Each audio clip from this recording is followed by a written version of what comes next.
Why Manchester United now have top 4 hope again. Things looked bleak at Manchester United but not now. Stand by for a timely boost. Red light means danger. Did you think that Tottenham being 4th in the Premier League and having won 6 of their last 7 games while scoring 26 goals, while Manchester United and Arsenal have faltered means that they are favourites to actually finish in the top 4 now? If you answered yes, then you are a fool, because the Mirror website has news for you. Man United and Arsenal received timely top 4 boost as Tottenham dealt bitter blow. Bitter blow sounds bad. Has Antonio Conte left? Have Harry Kane and Son Heung-min been hurt in a bizarre farming accident? You'll want to read on if you are a Manchester United fan, as you really could do with a timely boost after defeat to Everton left you 6 points behind Tottenham. Tottenham Hotspur's hopes of a top 4 finish this season may have taken significant damage in the wake of Matt Doherty's campaign-ending knee injury. Not Matt Doherty. Anything but Matt Doherty. After all, when he went off against Aston Villa on Saturday night, Tottenham went from winning 1-0 to winning 4-0. They definitely won't want a repeat of that. The news will put the likes of Arsenal and Manchester United on red alert, as the pair currently sit behind Spurs in 5th and 7th respectively, desperately hoping to catch Antonio Conte's troops and their ambitions of Champions League football next term.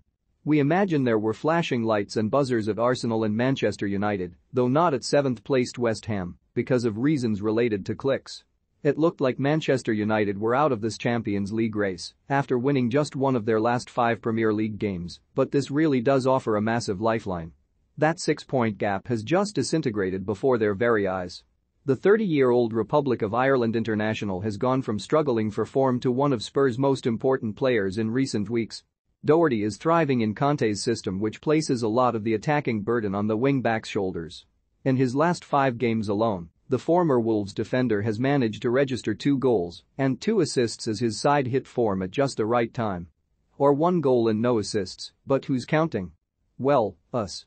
In Doherty's absence, Spurs will now have to rely on Brazilian international Emerson Royal, who has endured a mixed start to life in North London, having joined the club in the summer from FC Barcelona. The same Emerson Royal who started the last 2 Premier League victories, v Newcastle and Aston Villa, and scored against the former? That fella? Arsenal sit 3 points behind their North London neighbours with an inferior goal difference, but do still have 1 game in hand over Spurs. The situation is more bleak for United, who now find themselves 6 points adrift of Conte's side, having played the same amount of games. It was indeed bleak, but then came this timely top 4 boost, and it's basically in the bag. Warn of the Worlds, and in the latest installment of Let's Pretend That Somebody Has Said Something Interesting About the Title Race, The Sun are claiming on their back page that Kyle Walker warned Liverpool that Manchester City will make themselves the uncatchables.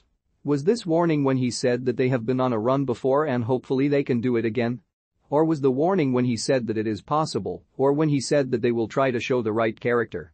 It's almost like he's not warning anybody at all, but instead talking in an incredibly anodyne way about a title race that really could go either way. Anchi Blue Stan Collymore writes in the Daily Mirror that Manchester City will be happier than Liverpool with Sunday's draw. Did he not get the memo that they blew it? Crystal balls over in the Daily Mail. You will be astonished to find that Liverpool man Dominic King has looked into his crystal ball and predicted that Liverpool will win all their remaining games to eventually beat Manchester City by a point. Consider our world utterly rocked.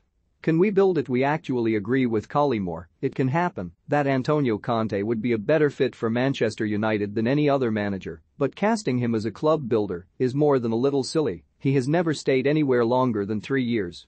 Creak of the week elsewhere. Collymore, clearly bored of making sense, has this to say about Real Madrid, who are 12 points clear at the top of La Liga and 3-1 ahead in their Champions League quarter-final.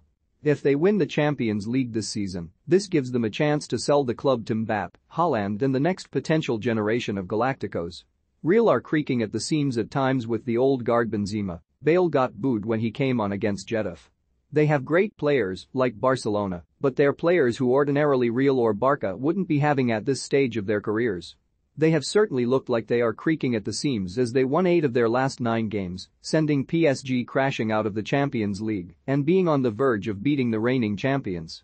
And Karim Benzema definitely looks like he is creaking at the seams with his 37 goals this season. Anybody suspect that Collymore has not noticed Vinicius Jr., 21, doing really quite well at Real? As for Mbappe and Haaland needing to be persuaded to play at Real Madrid by Champions League triumph, it's far more likely that the Norwegian says no because he does not want to compete with the creaking Benzema.